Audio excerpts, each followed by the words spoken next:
Você já pensou que Deus tem um plano em tudo isso que tem acontecido? O livro de Atos, capítulo 15, versículo de número 6 a número 21, nos relata uma história. E essa história aconteceu após a primeira viagem missionária de Paulo. Paulo retorna, junto com Barnabé, da viagem missionária e chega à igreja missionária de Antioquia. Quando ele chega à igreja de Antioquia, ele percebe que haviam se introduzido na igreja alguns fariseus convertidos ao cristianismo que chegaram para os crentes e disseram: olha só, gente, vocês, para serem salvos, vocês têm que se circuncidar, vocês têm que cumprir a lei de Moisés. Não basta apenas crer em Jesus. Isso causou dissensão.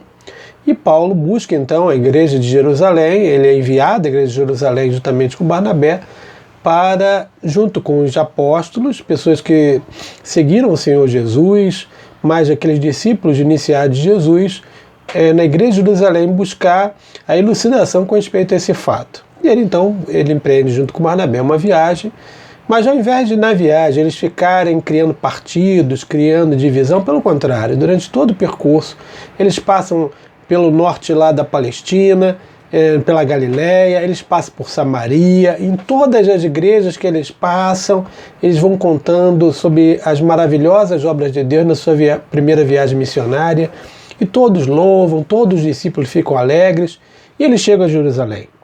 Quando eles chegam a Jerusalém, há uma discussão, porque esses que queriam que as pessoas seguissem a lei estavam lá, e depois de haver bastante defesa, cada um defendendo as suas teses, porém, meus irmãos, percebam, havia união na igreja. Apesar desse fato, da dificuldade doutrinária, havia união. E eles então, cada um defende defende o que pensa, e depois Pedro, ele toma a palavra. E todos então ouvem a Pedro, e ele então faz um discurso que demonstra como que é o plano de Deus. Primeiro, no versículo 8 diz: ora Deus, que conhece os corações, lhes deu testemunho. Então, a primeira coisa que nós aprendemos desse texto, que Deus tem um plano, e nesse plano é muito importante a gente saber que Deus conhece o nosso coração. Deus conhece o meu coração melhor do que eu mesmo o conheço. Deus conhece o seu coração melhor que você conhece. Deus conhece os nossos corações e conhece o coração de todos nesse mundo e nesse tempo que vivemos. E a Bíblia nos diz: e lhes deu testemunho, concedendo o Espírito Santo a eles, como também a nós nos considera. E nesse plano de Deus está conceder o Espírito Santo àqueles que creem. No versículo 8 não fala sobre crer, mas no versículo 7 diz: ouvissem os gentios a palavra do Evangelho e crescem. Então aquele que crê recebe o Espírito Santo de Deus. É tempo de nós buscarmos o Espírito Santo de Deus nos nossos corações, sermos cheios do Espírito. Deus tem um plano, e o plano é encher a igreja, nesse tempo que vivemos, da presença do Espírito Santo de Deus.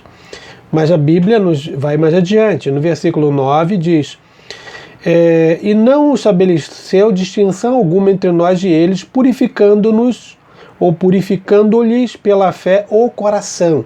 O terceiro aspecto aqui é que Deus tem um plano de purificar os nossos corações. Então, qual o objetivo desse momento em que nós ficamos residentes, presos em nossas residências? Deus quer purificar os nossos corações pela fé. O que vai ser de amanhã? Como eu vou me sustentar? Como que vai ser o Brasil de amanhã? Deus pode purificar os nossos corações se exercermos a fé. Nós não somos deste mundo, nós estamos nesse mundo, mas nós fazemos parte de outra pátria celestial. Mas a Bíblia continua mostrando o plano de Deus. Agora no versículo 10 ele diz: agora pois, porque tentais a Deus, pondo sobre a serviço dos discípulos um jugo que nem vossos pais puderam suportar, nem nós. Por que vocês estão botando esse jugo de lei sobre eles? Nós não conseguimos suportar isso. Mas nós cremos, versículo 11, que fomos salvos pela graça de Deus. É tempo de nós manifestarmos a graça de Deus. É tempo de manifestar a graça de Deus aos que creem. Deus quer manifestar a graça dele a nós. Nós que devemos, nesse tempo, nos reconciliarmos com Deus, restaurarmos o altar caído, queremos a bênção do Senhor sobre nossas vidas, restaurarmos o plano de Deus nas nossas vidas. É plano de Deus. Bem, toda a multidão, então, silenciou e passando a ouvir a Barnabé e Paulo. Então Barnabé e Paulo começaram a contar coisas maravilhosas que tinham ocorrido, e depois de todos eles falarem, falou Tiago. Tiago, ele era como que o pastor da igreja de Jerusalém. Irmãos, atentai nas minhas palavras. E ele diz: expôs Simão aqui, o Simão Pedro, como Deus primeiramente visitou os gentios, a fim de constituir entre eles um povo para seu nome. Olha que bênção! Deus manifestou a graça e constituiu um povo. Nós. Deus constituiu entre todas as nações da terra um povo, não somente o povo judeu. Deus não faz distinção entre judeu e grego, mas constituiu todos nós um povo, aqueles que creem no seu nome. Deus está constituindo um povo. E versículo 16 diz: cumpridas essas coisas, eu voltarei. Deus está constituindo um povo para buscar esse povo e tomá-lo para si, irmãos. Então nós não precisamos ficar preocupados. O mundo vai acabar. O que vai acontecer? Vai acabar sim. As coisas estão indo na direção disso. Eu não sei se é amanhã, não sei se é daqui a 1 ano, não sei se é daqui a 10 anos.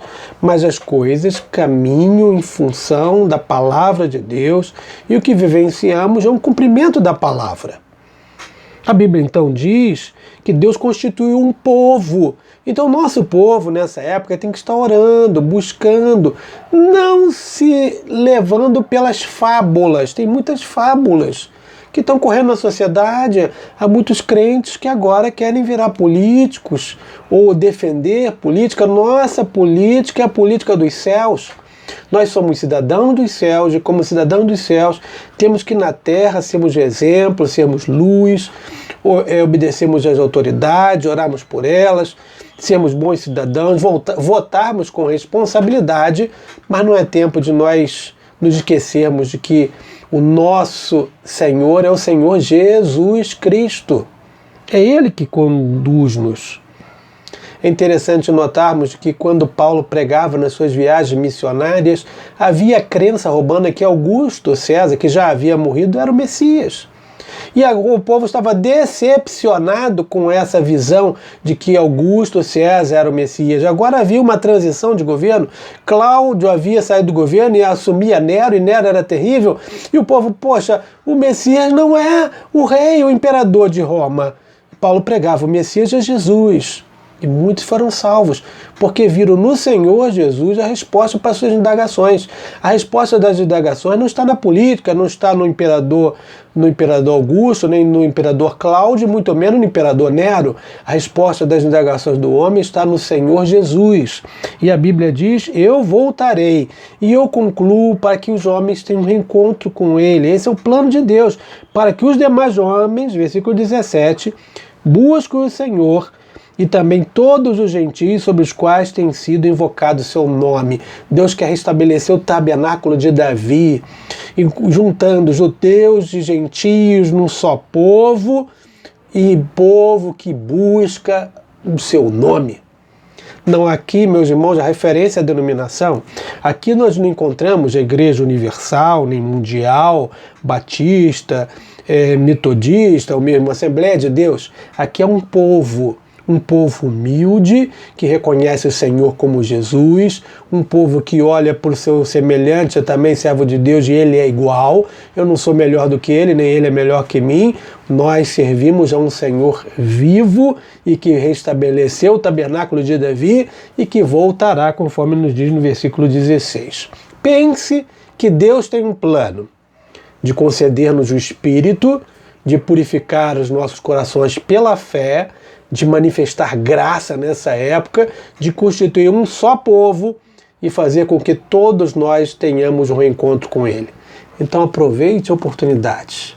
Nós vivemos os últimos dias e na palavra está escrito que nos últimos dias Deus derramaria do Espírito sobre toda a carne. Creia na promessa, viva a promessa em nome de Jesus.